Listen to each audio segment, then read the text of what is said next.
29/9/2024 ইংরাজি রোজ রবিবার সকাল 6টা 30 মিনিটের সময় খোকসার শিমুলিয়া কুঠিপাড়া জামে মসজিদ থেকে কোরআন পড়ে বাড়িতে আসার সময় চুয়াডাঙ্গা আলমডাঙ্গা থানার মোহাম্মদ ইয়াসিন মুন্সির পুত্র দীর্ঘ 7 বছর পর দুবাই থেকে মুন্সি জিয়াউল ইসলাম দেশে ফিরেন।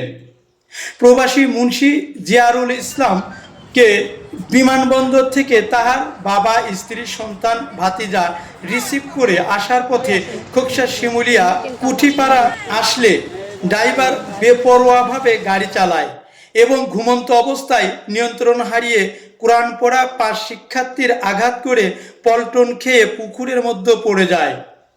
তাতে ঘটনাস্থলে এক শিশুর মৃত্যু হয় এবং 4 জন শিক্ষার্থীর উদ্ধার করে খোকসা উপজেলা স্বাস্থ্য কমপ্লেক্সে নিয়ে যায় এবং সেখানেও একজনের মৃত্যু হয়।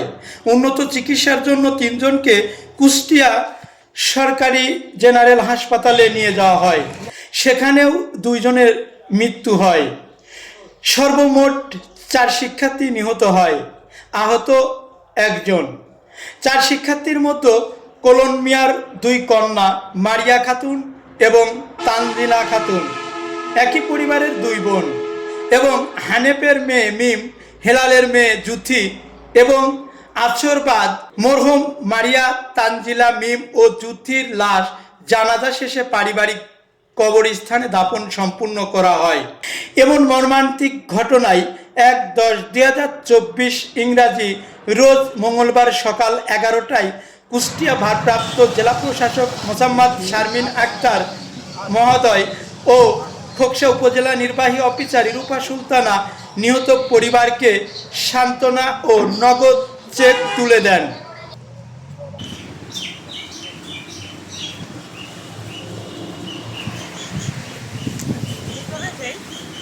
আপনি বসেন, বসে তারপরে আসসালামু আলাইকুম। পরিবারের কে আছে? পালন হানেফ আর এরা সামনে আয়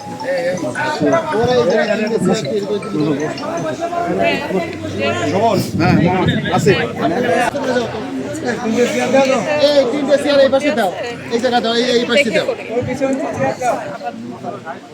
তিনটে চেয়ার পিছনে দাও, এদিকে একটা চেয়ার তিনজনে আলাদা বসো ভাই।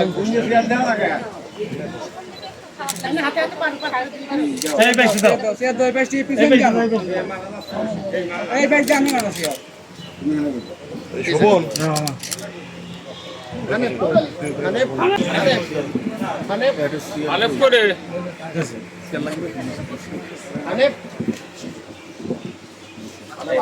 আচ্ছা, আসলে তো এভাবে ফর্মাল বসার কিছু নয়। আমি আসতে শুধু মানে এই যে মানে বাচ্চাদের যে বাবা মা আছে তাদের সাথে একটু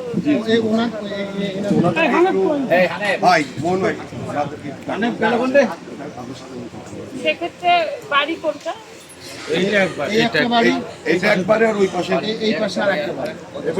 রাস্তার ওই পাশে আর একটা বাড়ি আছে, সেটা হচ্ছে ওই বাড়িতে 2 জন, পাশাপাশি 3 জন, আর এই বাড়িতে 1 জন, আর আহত